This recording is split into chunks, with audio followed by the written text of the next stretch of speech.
Iran America मुज़ाकरात की बाज़गश्त सुनाई दे रही है, लेकिन ईरान ने अमेरिका की बातें मानने से मुकम्मल तौर पर इनकार कर दिया है और इसका इजहार अमेरिका ने भी कर दिया है।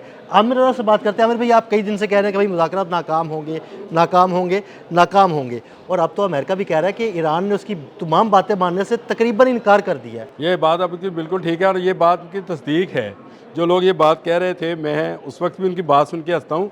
देखिए, ये मुज़ाकरात पहली बात तो ये है नहीं। ये दो फ़रीक़ैन आपस में आमने सामने बैठ के मुज़ाकरात करें तो उनको मुज़ाकरात कहा जाता है। दो शर्तें आप दें, दो शर्तें मैं दूँ। आज अगर आप BBC की एक तस्वीर देख लें जिसमें अमेरिकन मुज़ाकराती टीम जो है डिक्टेट करवा रही है अमान के बंदे को कि ये तुमने लिख कर लेके जाना है, वो तस्वीर लगा दी गई और ये अमेरिकन बराह रास्त मिले भी नहीं हैं। बिल्कुल। उसके बाद जो है GD वेंस जो नायब सदर हैं अमेरिका के, डोनाल्ड ट्रंप के आप समझे कि नायब हैं, नायब हाँ सदर जी, का बिल्कुल। मतलब यही है। उन्होंने कहा कि बहुत सारी डोनाल्ड ट्रंप की दी गई रेड लाइंस के बारे में ईरान वाज़िया जवाब नहीं दे रहा है। अच्छा, ये वो रेड लाइंस हैं जिसको आपने मुझे कल आपने 5 गिनवाई थी। जी बिल्कुल, रेड लाइंस के पहली रेड लाइंस है उसके एटमी रिएक्टर्स, ऐसे ही है। फिर उसके बाद है मिसाइल प्रोग्राम, प्रोग्राम हो गया। फिर उसके बाद है उनका कि उनकी जितनी भी पासदारान इनकलाब है उनकी तादाद कम की जाएगी। फिर उनकी चौथी है कि उनके जितने तेल के ज़ाहिर हैं वो अमेरिका यूज़ करेगा, यानी अमेरिका की कंपनीज करेंगी। बिल्कुल। और पाँचवीं है कि उनके रजीम चेंज की बिल्कुल, ये जाएगी। 5 बातें हो गई। ये 5 रेड लाइंस थी और यही ट्रंप की हैं और GD वेंस इसके आगे धमकी दे रहा है। ये स्टोरी जिसने पढ़नी है पढ़े जाए, नेट पे भरी पड़ी है इस पर।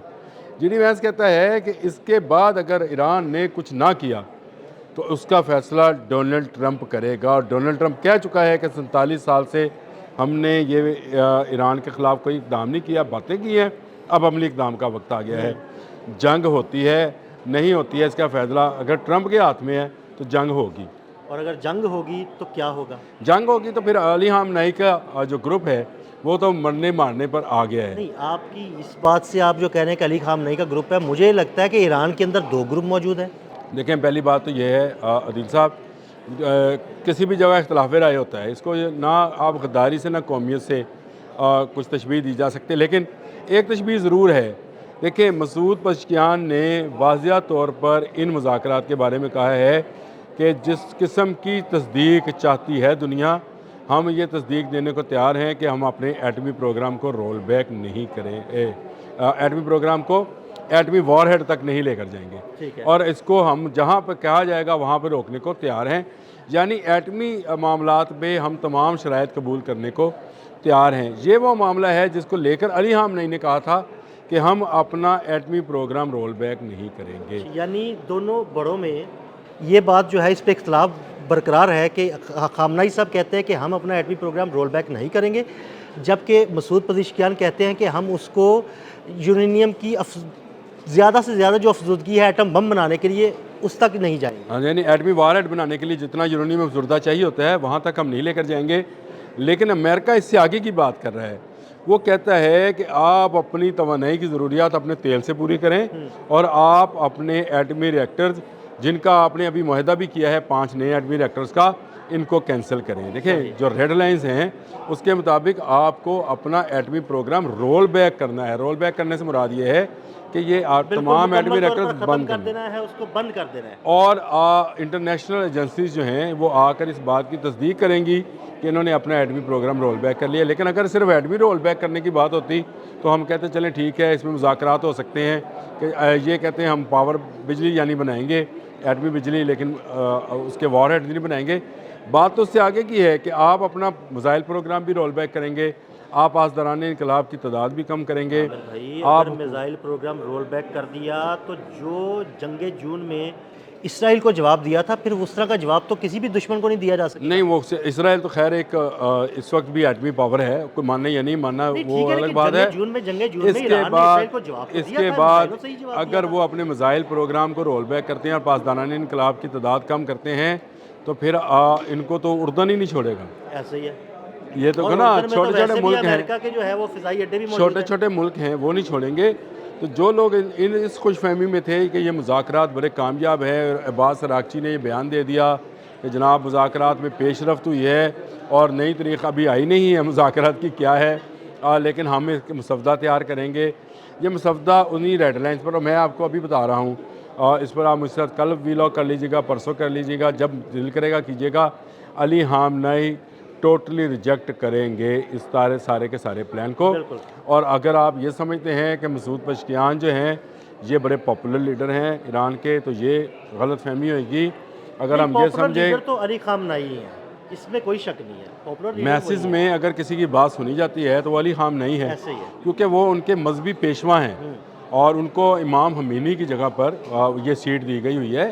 तो मैं ये समझता हूँ कि ये ना ये मुज़ाकरात कामयाब हुए हैं, अमेरिका को एक और रास्ते से रोकना जो है वो मुमकिन है। और वो मैं आपसे बात कर चुका, रशिया और चीन का अगर इंटरवीन्स है और अगर इन जो जंगी मशकें हैं इसमें उसके जहाज़ आ जाते हैं तो अमेरिका रुकता है।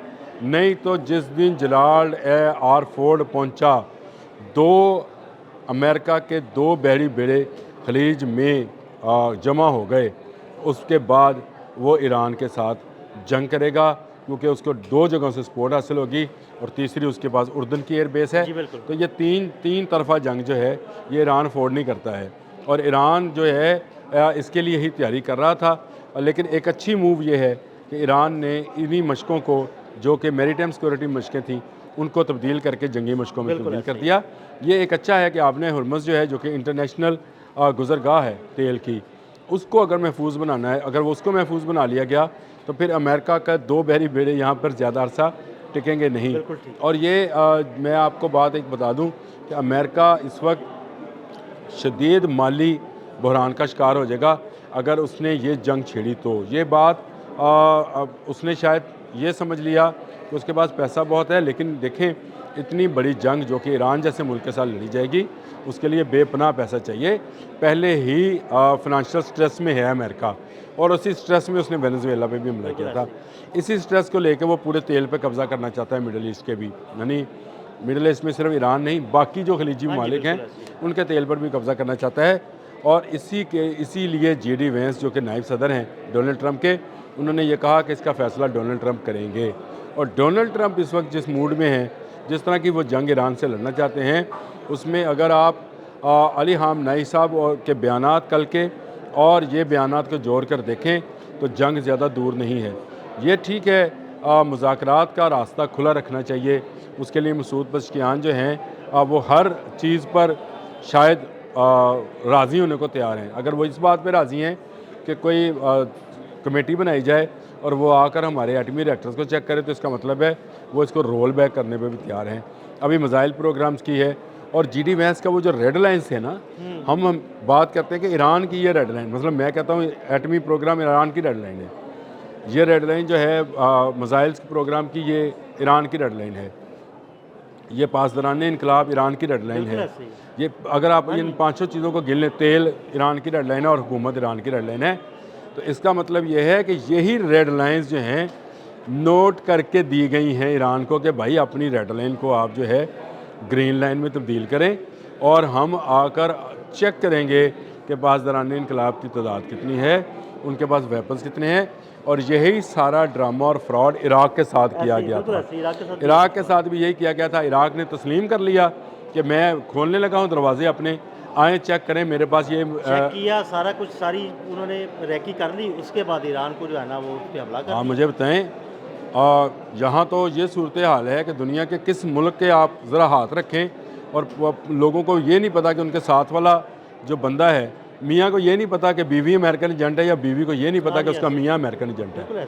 तो उसमें आप कहें जहाँ से मर्ज़ी बना लें, अक़वाम मुत्तहिदा से, अक़वाम मुत्तहिदा के सेक्रेटरी जनरल की कमेटी बना लें तो वो अमरीकी एजेंट निकल सकता है। बिल्कुल। ये एक ऐसी गेम है जिसके अंदर मेरा ख्याल है ईरान को नहीं फंसना चाहिए। ईरान को बिल्कुल अपने हमसाये और पुराने दुश्मन और जिसके साथ उसने 8 साल जंग की थी उससे सबक हासिल करना चाहिए। उसको इसी तरह निहत्था करके मारा था तमाम चीज़ों का, क्योंकि ईरान की वो जो मैं लफ्ज़ बोला करता हूँ गुप्त वाला, ईरान की डिफेंडिंग लाइन जो है वो, या डिफेंस है जो है वो अभी तक गुप्त है। इस गुप्त को अगर खोल दिया गया तो सारी बातें तो सामने आ जाएंगी, सारी बातें सामने दीवार के पीछे क्या है ये अगर मुबहम रहे तो इसमें फ़ायदा रहता है। और दीवार के सामने से अगर खोल दिया जाए तो फिर आपको पता है कि दीवार के पीछे कौन है कौन नहीं है। तो ये एक पर्दा है, इस पर्दे को अगर हटा दिया गया तो फिर ये तमाम ममालिक ईरान की दौलत लूटने के लिए चढ़ दौड़ेंगे। ये सिर्फ ईरान की दौलत नहीं होगी, ये पूरे खलीजी ममालिक की दौलत होगी। और दुख की बात यह है कि ये पूरे आलम इस्लाम की दौलत होगी। पूरे आलम इस्लाम की अगर दौलत को आप इकट्ठा करें तो आपको यही ममालिक नज़र आते हैं जहाँ आपको फिनंशियल तौर पर प्रॉस्पेरिटी और खुशहाली नज़र आती है, बिल्कुल आपने तेल की दौलत नज़र आती है, गैस नज़र आती है। यही ममालिक पूरी दुनिया में इसी नाम दौलत की वजह से ही जाने पहचाने जाते हैं। इन पर अगर किसी का भी कब्ज़ा हो गया तो आप समझ सकते हैं कि इस्लामी ममालिक जो हैं वो फिर सदा के महकूम रह जाएंगे और इन्हीं लोगों से रोटी लेकर खाएंगे। ये वो दजाली सिस्टम है जिसका मैं अक्सर ज़िक्र करता हूँ कि दजाली सिस्टम पंजे फैलाए पहुँच गया है। उसको रोकना कैसे है, ये अब इस्लामी ममालिक को सोचना है। लेकिन जी.डी. वैंस का बयान मैंने खोल कर रख दिया। सुबह मैंने मुज़ाकरात पर आपसे बात की थी और मैंने उस वक्त भी कहा था नाकाम है। फिर आपने मुझे कहा कि आप तो हमेशा ये कहते हैं कि नाकाम है। भाई अभी ये जी.डी. वैंस का मुझे बता दें, ये दुनिया का कोई आके जो तज़ियाकार है, जो इस बात का अब अदराक रखता है कि इंटरनेशनल रिलेशन में क्या है, ये सिर्फ ये बयान 1.5 तो लाइन बहुत वाज़ेह है, बिल्कुल वाज़ेह बयान है कि ये मुज़ाकरात कामयाब होने वाले नहीं हैं। हमने रेड लाइन्स और दे दी हैं। आपने कई दिन पहले से ये बात शुरू की हुई है। और डोनाल्ड ट्रंप जो करेगा वो, उसने कहा इसके बाद जो करेगा वो डोनाल्ड ट्रंप करेगा, ये धमकी है। मैं पहले दिन से ही बात कह रहा हूँ, चाहे अब्बास अरागची साहब करें या मसूद पज़ेश्कियान साहब करें, अमेरिका आप पर कब्ज़ा करने के लिए आया है। अमेरिका यहाँ से खाली हाथ वापस जाने के लिए नहीं आया। बहुत शुक्रिया आमिर रज़ा, आदिल अहमद और आमिर रज़ा को इजाज़त दीजिएगा। अल्लाह हाफ़िज़।